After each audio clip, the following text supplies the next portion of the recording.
Hello viewers, বাংলাদেশের রাজনৈতিক ইতিহাসে এমন কিছু মুহূর্ত আছে যা শুনলেই গা শিউরে ওঠে। তেমনি 28 অক্টোবর 2006 সাল ঢাকার রাজপথে যা ঘটেছিল তা শুধুমাত্র একটি সংঘর্ষ ছিল না, বরং ভয়ঙ্কর সহিংসতার এক রক্তাক্ত অধ্যায়। যে অধ্যায় আজও সমালোচিত, আজও বিতর্কিত, আজও বেদনাদায়ক। এটাই ছিল লগি বৈঠা আন্দোলন। চলো বন্ধুরা, আজ সেই রক্তাক্ত কালো অধ্যায় সম্পর্কে জানা যায়। কি ঘটেছিল সেদিন, কারাই বা এই সহিংসতার জন্য দায়ী, কেনই বা ঘটেছিল।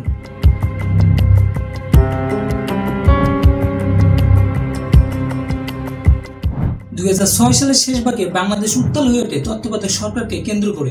বিএনপি ক্ষমতা থাকাকালীন ইঙ্গিত দেয় তত্ত্বাবধায়ক সরকার প্রধান হবেন বিচারপতি খন্দকার মাহমুদ হাসান।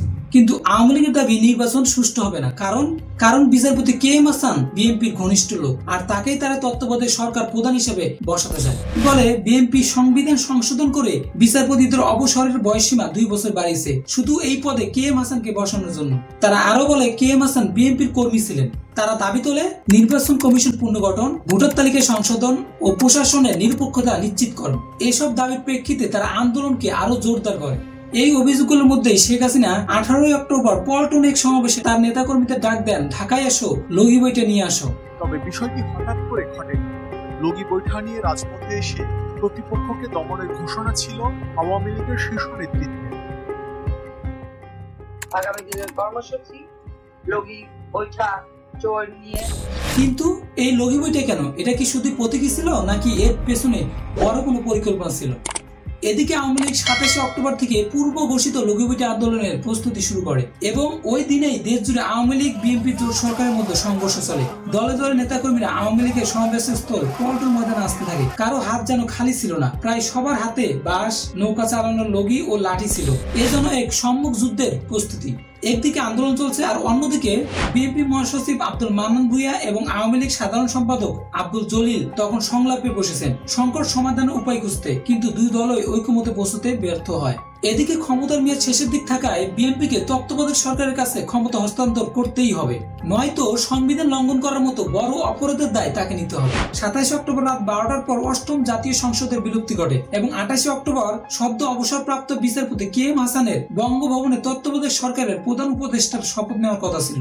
কিন্তু 27 অক্টোবর দেশ জুড়ে বিভিন্ন স্থানে বিএনপি ও জামাতের নেতাকর্মী ও তাদের সমর্থকদের বাড়ি, গাড়ি ও ব্যবসা প্রতিষ্ঠানে আক্রমণ করে আওয়ামী লীগের সমর্থকরা।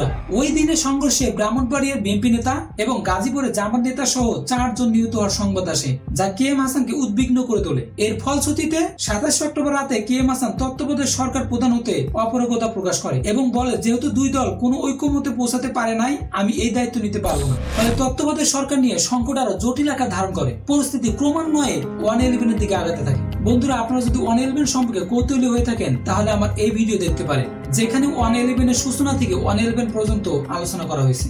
এমন অবস্থায় ঢাকায় সমাবেশ করার ঘোষণা দেয় আওয়ামী লীগ, বিএনপি ও জামাতে ইসলামী। পল্টন ময়দানে সমাবেশের ঘোষণা দেয় আওয়ামী লীগ, বিএনপি নয়াপল্টনের দলীয় কার্যালয়ের সামনে এবং জামাতে ইসলামী বাইতুল মোকাররমের উত্তর গেটে সমাবেশের ঘোষণা দেয়। সংঘর্ষের আশঙ্কায় পল্টন ময়দান এবং তার আশেপাশের এলাকায় সভা সমাবেশ নিষিদ্ধ করে ঢাকা মহানগর পুলিশ। কিন্তু এটা শুধুমাত্র ছিল প্রতীকী। পরিস্থিতিকে ঠান্ডা করতে ওই দিন তাদের দৃশ্যমান কোনো অবদান দেখা যায় না। 28 অক্টোবর সকাল থেকে ঢাকা শহরে টান টান উত্তেজনা বিরাজ করছিল। সকাল থেকে দলগুলো তাদের নিজস্ব দলবল নিয়ে শোডাউন দিতে থাকে। বাইতুল মোকাররমের উত্তর গেট থেকে শুরু করে পল্টন এবং তোপখানা মোড়ে মুখোমুখি অবস্থান নেয় আওয়ামী লীগ ও জামাত ইসলামের অঙ্গ সংগঠনের নেতাকর্মীরা। জামাত নেতাকর্মীদের কাছে খবর আসে যে সমাবেশে আসাকালীন আওয়ামী লীগের সমর্থকরা বিভিন্ন জায়গায় জামাতের সমর্থনকারীদের উপর হামলা চালাচ্ছে। এমনকি আওয়ামী লীগের সমাবেশে যাওয়ার সময় বাইতুল মোকাররমের উত্তর গেটে জামাত ইসলামীদের উপর ইট পাটকেল ছুড়ছে, যা পরিস্থিতিকে উস্কে দেয়। জামাত তা প্রতিহত করার চেষ্টা করলে সংঘর্ষ বেঁধে যায়। জামাতে ইসলামী এবং আওয়ামী লীগের কর্মীরা পরস্পরকে হটিয়ে পুরো এলাকা নিয়ন্ত্রণ নেবার চেষ্টা করে। বেলা 11টার দিকে প্রথমে পুলিশের সাথে আওয়ামী লীগের কর্মীদের সংঘর্ষ শুরু হয়। পুলিশ পল্টন থেকে আওয়ামী লীগকে ছত্রভঙ্গ করার চেষ্টা করে। আওয়ামী লীগ কর্মীরা পুলিশকে লক্ষ্য করে ব্যাপক ইট ছোড়ে। এই সময় ব্যাপক ককটেল বিস্ফোরণের আওয়াজে পুরো এলাকা প্রকম্পিত হয়। প্রায় ঘন্টা দেড়েক যাবৎ পুলিশ ও আওয়ামী লীগের ভিতর সংঘাত চলে। সংঘর্ষের সবচেয়ে তীব্র আকার ধারণ করে বেলা 12টা থেকে 2টা পর্যন্ত। আওয়ামী লীগ কর্মীরা দৈনিক বাংলা দিকে এগিয়ে যেতে চাইলে আবার সংঘর্ষ শুরু হয় জামাতে ইসলামীর কর্মীদের সাথে। শুধু লগি বৈঠা যে আওয়ামী লীগের প্রধান হাতিয়ার ছিল না তা স্পষ্ট হয় এই সহিংসতায়।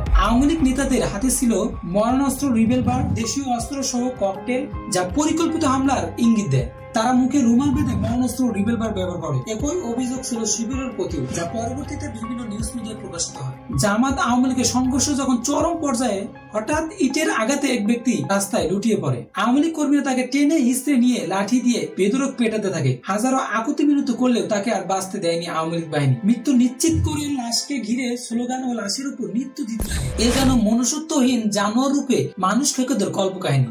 কিন্তু এটা কোনো কল্পকাহিনী নয়, এটা বাস্তব, যা বাংলাদেশের ইতিহাসে নিত্য নৈমিত্তিক ঘটনা। বন্ধুরা, কিছুদিন আগে মিটফোর্ডে সহহত্যার সাক্ষী তো আপনারাই। পরবর্তীতে জানা যায় সেই পৈশাচিক বর্বর হত্যাকাণ্ডের শিকার সেই ব্যক্তি ইসলামী ছাত্র শিবিরের একজন নেতা। তার নাম মুজাহিদুল ইসলাম মুজাহিদ। তিনি ছিলেন মিরপুর 10 নম্বর ওয়ার্ড শাখার সভাপতি। 28 অক্টোবর পল্টন এলাকার সহিংসতায় নিহত 5 জনের মধ্যে 4 জনই জামাত শিবিরের কর্মী, অন্যজন ছিলেন ওয়ার্কার্স পার্টির কর্মী। কিন্তু জামাত দাবি করে ওই দিন শিবিরের 6 জন হত্যা শিকার হয়েছিল।